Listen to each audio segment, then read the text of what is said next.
Okay, folks, we're back. We've got it all, the pieces cut out. They got the liquid soap on it. Put a bolt in the center to make sure it could hold it. I held the edges with vice grips in the corners. Filled it with the high temp silicone, and we'll spare just hand soap inside. Then put hand soap on the outside. Took plastic spatula that I bought at Home Depot, and it worked great because it's a little bit on the wide side, but what I did was put the liquid soap on it and then put it down to where it, well, let me get my dang on hand out of the way so you can see. Put the edge right against the bolt and then just come around like so. And it smoothed it out really good. It didn't do quite as well as I would like, but I'm very, very satisfied. It's got a little rough edges, but the thickness is right at 3/16 of an inch thick, or maybe just a hair more. They measure plexiglass in hundredths of an inch, so I'm just guessing. The other side, I do have some creases and holes in it. There again, the thickness, they should be able to compress down, but at the same time, it is liquid soap, so that when I do take it apart, I can soak it in water and clean all the liquid soap off of it, and then fill in those gaps with silicone. I'm pretty sure that silicone adheres to silicone very well. I'm hoping anyway. And we can fill all that in. And by the way, I come up with something else in going to Home Depot to get a few items. I came up with this stuff right here, and I think once I take this apart and clean the mold up, I think I'm going to try this. It's called plastic dip. And you get it at Home Depot, and it's a liquid, and you see a pair of pliers. You know, you just take the old wore out rubber on your handles of your tools, cut it off, and then just dip it in there, and that's it. So I'm thinking, well, it's got to be able to pour. So the next one I do, I'm going to try to make out of this stuff and see what happens, and just pour it in. Duh. Oh, and I'm going to try a little bit of an experiment first. I'll let you guys know how that turns out. I'm going to put some wax paper down and put some silicone on it, and take my finger and just spread it out and see if it sticks to the wax paper. Maybe it'd be better for the bottom layer to be wax paper, and I wouldn't get all those little creases in it. Still liquid soap the edges of the mold itself, but the bottom use wax paper. We'll see if that works. And while I'm at it, I might as well put a little bit of this down as well and see if it sticks to the wax paper. Plus, what I want to do is, after it does dry, on the silicone, put a little more silicone on it after it sets and see how well it does. You know, wet silicone adheres to dry silicone. And if I'm going to do it, I might as well do it with this as well, just in case there's a little leak or crease or hole or whatever in that. It's like putting sheetrock mud on a wall. It's a whole lot easier to get rid of a hole or a little ditch or groove than it is to get rid of a ridge or a bump or a knot. A bump or a knot or a ridge, you got to sand out. But the holes and little ditches, as I call them, creases, you can always fill those in. I'd like to make a video of some little secrets I've learned over the years. I've been in the drywall business now for about 34, 35 years.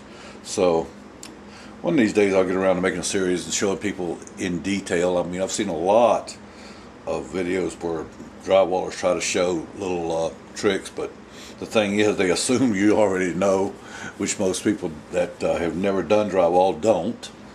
Never mind, that's another story. I'll make a series of videos on that one of these days.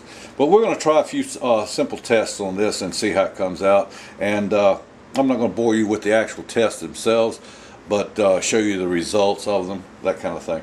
Let's go ahead and take these vice grips off and see how well the liquid soap did on this, if at all. Okay. Make sure I don't get my hands in the way here. Let's move this back over the camera. Hopefully y'all can see. Okay, here we go. I gotta get around here so I can get my hands in the way. Okay. Oh, Lord, did you see that? Do you see those bubbles? Can you see that? Oh, it's working great. Woo! Look at that. I hope y'all can see that. Let me zoom in with the camera just to make sure. This is really cool.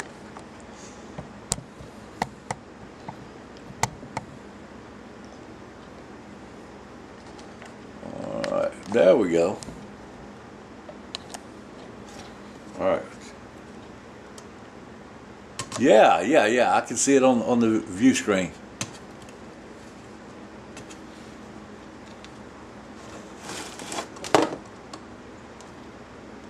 Oh yeah. See that, folks? Oh, it's going to work great. It's going to work great. Oh heck, it's turning. Let me back off so you can see. Watch this. This is neat. The liquid soap did a fantastic job. Look, watch. It's actually turning around, and the gasket itself is not moving. Oh, that's going to be fantastic. There it is. There it is.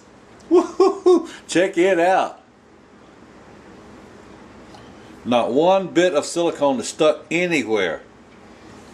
That liquid soap did a dynamite job. I just wish I could have got it a little bit smoother. Oh yeah, it's coming up. It hasn't set long enough.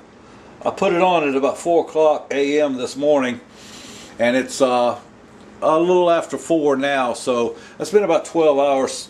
And with the liquid soap protecting it from the air, I'm scared maybe it hasn't quite cured out enough to stand on its own. So I'm going to just let it sit like this for a little bit. In fact, I'm going to take it into my kitchenette in my office and run some cool water over it, try to wash as much soap off as possible, and let the air get to it so it can cure out better. And then we'll do that. Then I'm going to turn the camera off and get some wax paper out here and try a couple other little experiments with the silicone and the plastic dip. Oh, by the way, that plastic dip also comes in spray cans. And that's going to be neat. I got that mainly because we're dealing with a heat engine, okay? So I've got to find ways to get heat quick. A lot of it.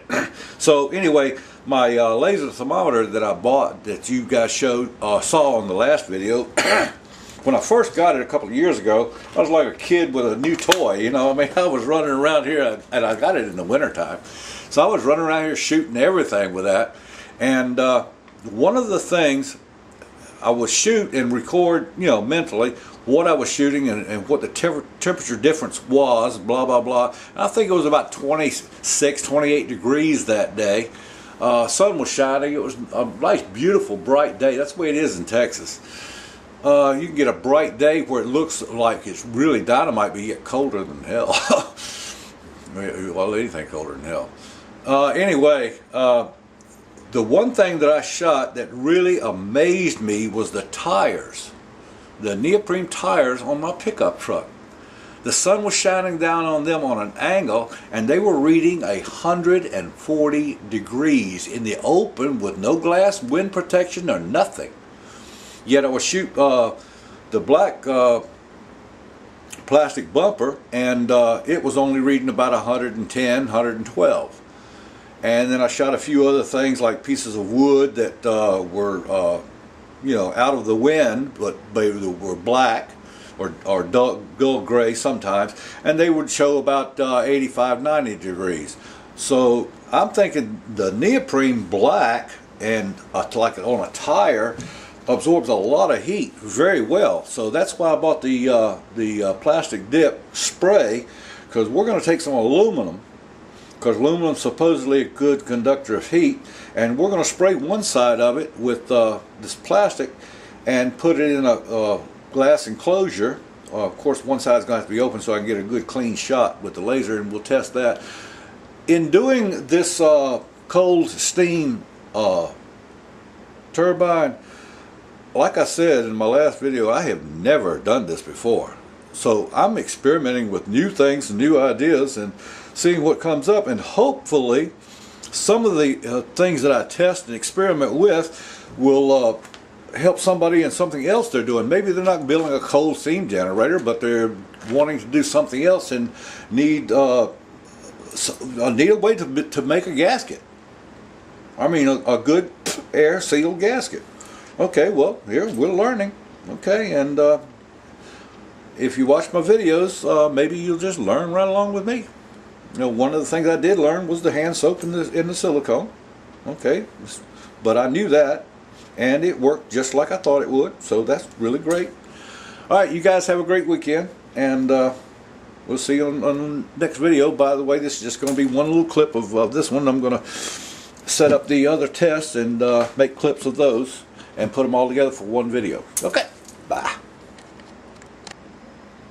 Okay, folks, we got the wax paper here.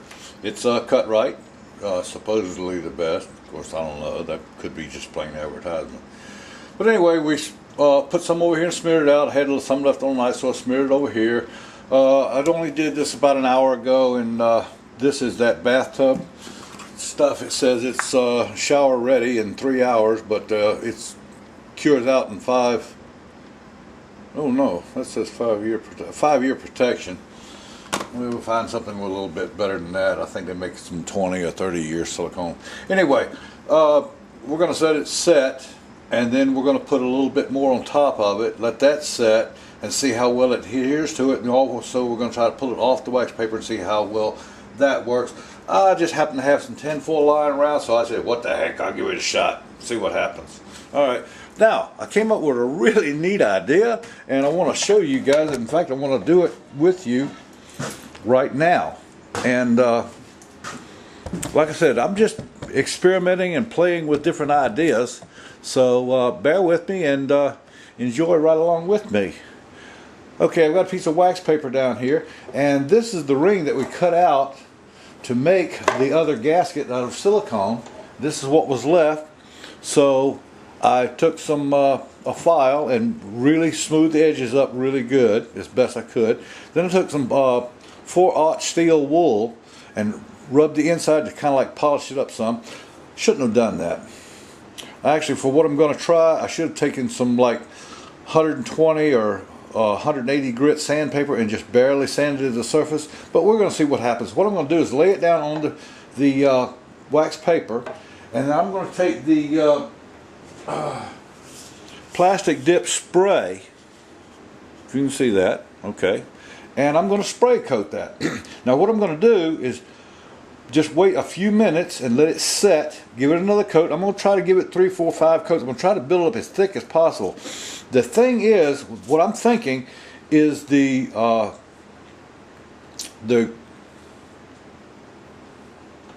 acrylic plexiglass is firm, so it gives me a firm base for a gasket. Now if I can get a thick coating on one side, and now if also it's going to be 2 experiments or maybe even 3 all in one, it's going to tell me whether this is going to stick to wax paper or not.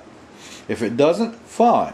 And if it does, then all I have to do is just take a razor knife, cut around it on the inside and out, peel the wax paper off the backside because it won't have any spray on it, and then flip it over on wax paper and spray the other side. Now whether or not we get a good coating on the edges won't matter, because any gasket like this, the surface area is what counts, and the acrylic is not porous. So if the spray sticks to the acrylic, we got a great gasket. A great gasket. Let's give her a shot, folks. See how it works. All right, here we go.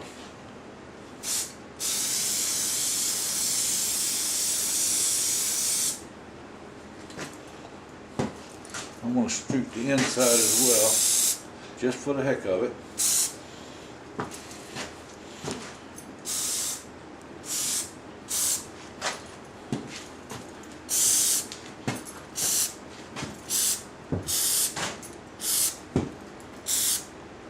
Okay, again, I don't want to bore anybody, so I'm going to let that set.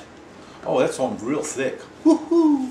I'm going to let that set for a few minutes and get tacky, and then I'm going to do a couple more coats. I'm not going to bore you with doing all that. I'm going to wait till I get it completely done first, and I'll let you know how many coats I've got on it, okay?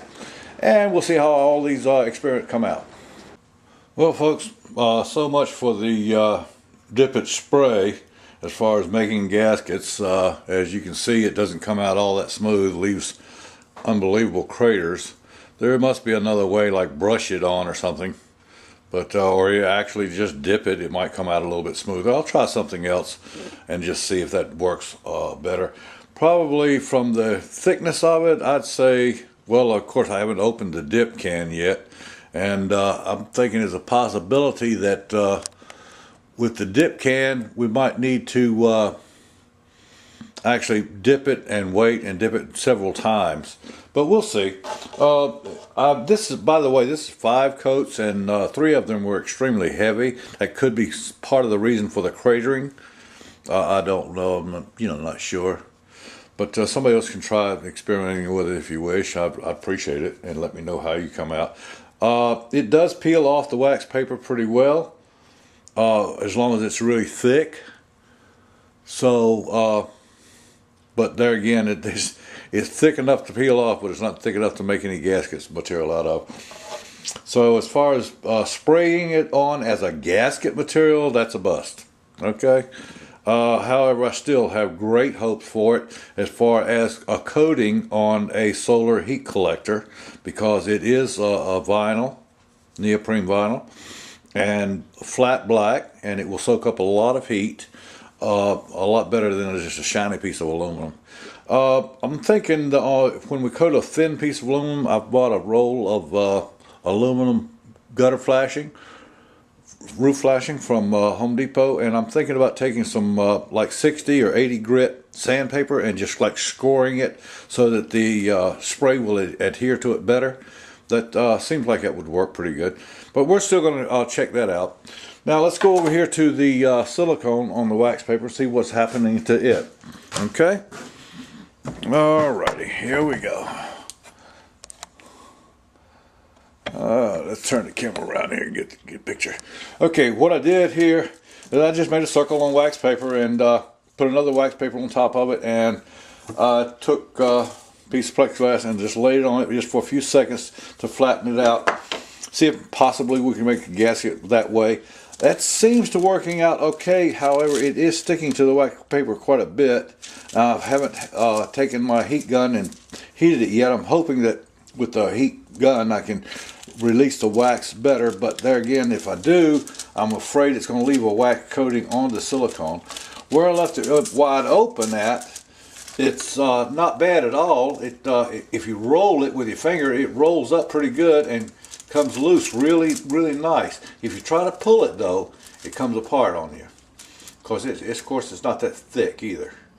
Okay, but if you roll it like that, it rolls up pretty good. And anyway, it would come off and be pretty thick. So I'm thinking that if we put it on real thick, like maybe a 1/16 of an inch thick or better, maybe 3/32, that wax paper is still not the way to go. It's still not the way to go. I think the soap is the best.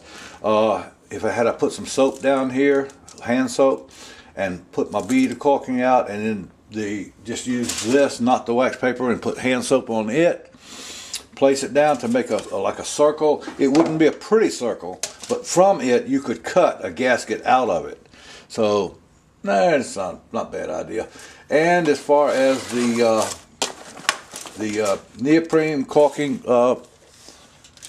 let's see if I got it in there. Yeah, neoprene and caulking gasket material that I got from Napa. I'm wondering if maybe that wouldn't be a bad idea. Just go ahead and cut the gaskets out of it, and then take silicone and just smear a really, really thin coat. Just put it on there and just smear it around with a squeegee. Let it dry.